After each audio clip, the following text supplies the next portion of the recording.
আমি দুকলি গাই। হ্যাঁ হ্যাঁ নিশ্চয়ই।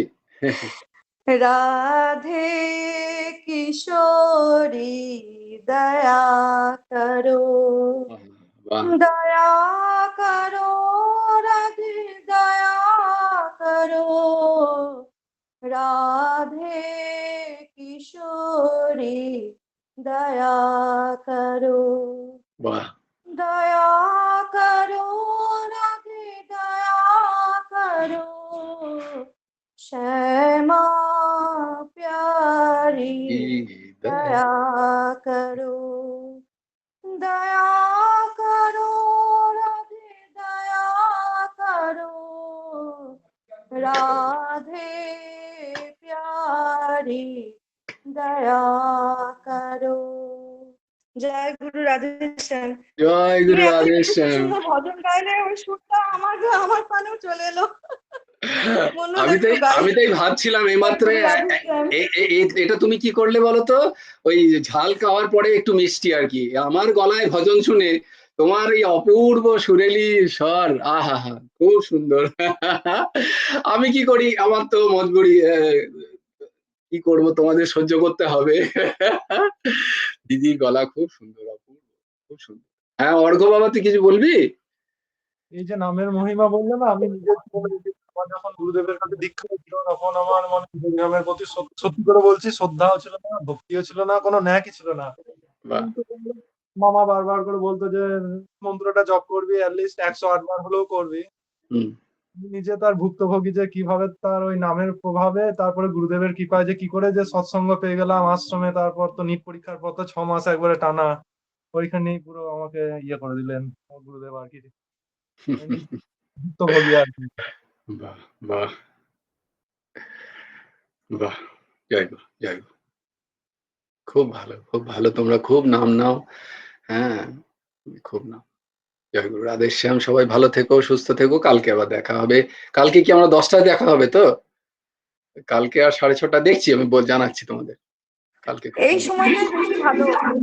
এই এই সময় বেশি সময়টা ভালো। খুব ভালো, এই সময়টা আমাদের বেশ ফাঁকা থাকে, এটা আমাদের পক্ষে খুব ভালো।